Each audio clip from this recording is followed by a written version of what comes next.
जीवन में सुनहरे पल कब बीत जाते हैं पता ही नहीं चलता है। वक्त तो वही याद रहता है जो बोझिल हो जाता है। वही काटे नहीं कटता उसके पंख जो नहीं होते हैं। दर्द पंखों को काट देता है। शादी के बाद पति का प्यार, बेटे की पढ़ाई, घर की जिम्मेदारियों के बीच कब वैवाहिक जीवन के 35 साल गुजर गए पता ही नहीं चला। आंख तो तब खुली जब अचानक पति की मृत्यु हो गई।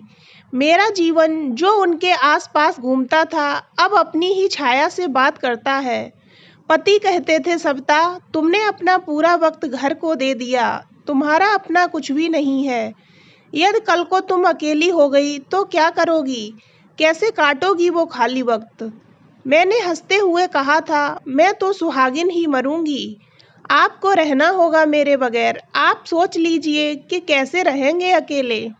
किसे पता था कि उनकी बात सच हो जाएगी। बेटा सौरभ, बहू रिया और पोते अभी के साथ जी ही लूंगी, यही सोचती थी। जिंदगी ऐसे रंग बदलेगी इसका अंदाजा नहीं था।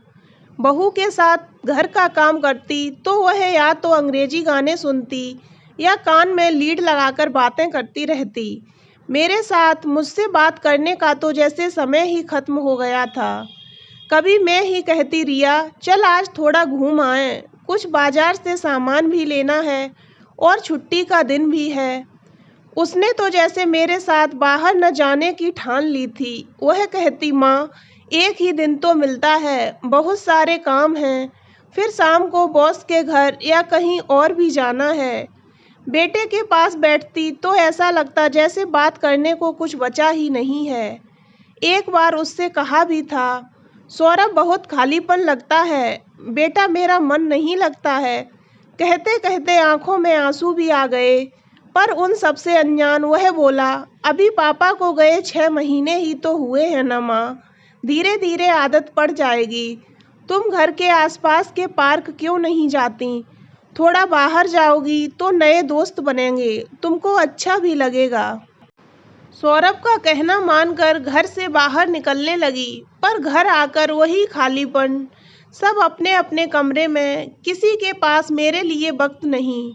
जहाँ प्यार होता है वहाँ खुद को सुधारने की या बदलने की बात भी ख्याल में नहीं आती। पर जब किसी का प्यार या साथ पाना हो तो खुद को बेहतर बनाने की सोच साथ चलती है। आज पास्ता बनाया सबके लिए, सोचा सब खुश हो जाएंगे, पर हुआ उल्टा ही। बहू बोली, माँ यह तो नहीं खाया जाएगा। यह वही बहू है जिसे खाना बनाना तो दूर, बेलन पकड़ना भी मैंने ही सिखाया। इसके हाथ की सब्जी सौरभ और उसके पिता तो खा भी नहीं पाते थे। सौरभ कहता, माँ यह सब्जी नहीं खाई जाती है, खाना तुम ही बनाया करो। रिया के हाथ का यह खाना है या सजा। जब रिया के पिता की एक दुर्घटना में मृत्यु हो गई थी तब उसे दर्द से संभलने में मैंने उसका कितना साथ दिया था। तब मैं अपने पति से कहती, रिया का ध्यान रखा करो, पिता को यूं अचानक खो देना उसके लिए बहुत दर्दनाक है। अब आप ही उसके पिता हैं। मेरे पति भी रिया का ध्यान रखते। वो बार बार अपनी माँ से मिलने जाती तो पोते को मैं संभाल लेती। उसकी पढ़ाई का भी तो ध्यान रखना था ना। इतना कदम से कदम मिलाकर चलने के बाद भी आज यह सूनापन। एक दिन बहू से कहा, रिया कॉलोनी की औरतें एक दूसरे के घर इकट्ठी होती हैं, चाय नाश्ता भी हो जाता है। पिछले महीने मिसेस श्वेता की बहू ने अच्छा इंतजाम किया था, इस बार हम अपने घर सबको बुला लें क्या। यह सुनते ही रिया बोली, माँ अब यह झमेला कौन करेगा, रहने दो ना ये सब, मैं ऑफिस के बाद बहुत थक जाती हूँ।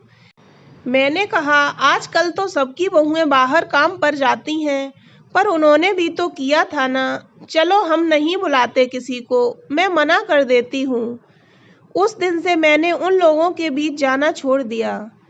कल मिसेस श्वेता मिल गई तो मैंने उनसे कहा, मुझे वृद्धाश्रम जाना है, अब इस घर में नहीं रहा जाता। अभी पोते के इम्तिहान चल रहे हैं, इस महीने के आखिर तक मैं चली जाऊंगी। यह सुनकर मिसेस श्वेता कुछ भी नहीं कह पाई थीं, बस मेरे हाथ को अपने हाथ में ले लिया था। कहती भी क्या, सब कुछ तय कर लिया था। फिर भी जाते समय हमारे बच्चे को हमसे कोई तकलीफ न हो, हम यही सोचते रहे। वक्त भी बड़े खेल खेलता है। वृद्धाश्रम का फॉर्म लाकर रख दिया था, सोचा जाने से पहले बता दूंगी। आज दोपहर को दरवाजे की घंटी बजी। इस समय कौन होगा, सोचते हुए मैंने दरवाज़ा खोला तो सामने बहू रिया खड़ी थी। मुझे देखते ही बोली, माँ, मेरी माँ को दिल का दौरा पड़ा है, वे अस्पताल में भर्ती हैं, मुझे उनके पास जाना होगा। सौरभ पुणे में है, अभी की परीक्षा है, माँ क्या करूँ। कहते कहते रिया रो पड़ी।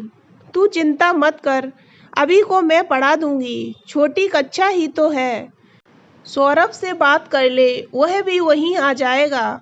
4 दिनों बाद जब रिया घर आई तो आते ही उसने मुझे बाहों में भर लिया। क्या हो गया रिया, तुम्हारी माँ अब कैसी हैं?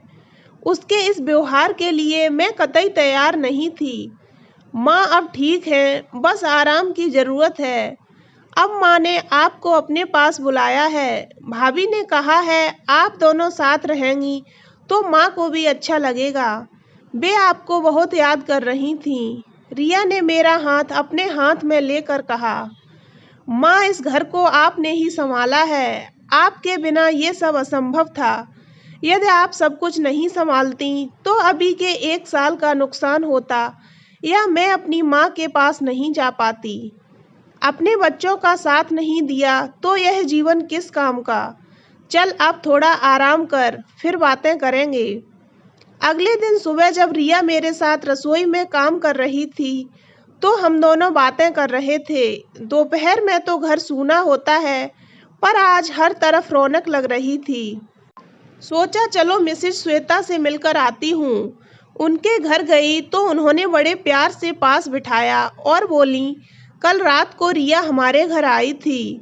मुझसे और मेरी बहू से पूछ रही थी कि हमने अपने घर कितने लोगों को बुलाया और पार्टी का कैसा इंतजाम किया। इस बार तुम्हारे घर सबका मिलना तय करके गई है, तुम्हें सरप्राइज़ देगी। तुम्हारे दिल का हाल जानती हूँ, इसलिए तुम्हें बता दिया। बच्चे अपनी गलती समझ लें, यही काफ़ी है। हम इनके बगैर नहीं जी पाएंगे। यह तो सच है, हम सबको एक दूसरे की ज़रूरत है। सब अपना अपना काम करें, थोड़ा वक्त प्रेम को दे दें तो जीवन आसान लगने लगता है। मिसेस श्वेता के घर से वापस आते समय मुझे धूप बहुत सुनहरी लग रही थी। लगा कि आज फिर वक्त के पंख लग गए हैं।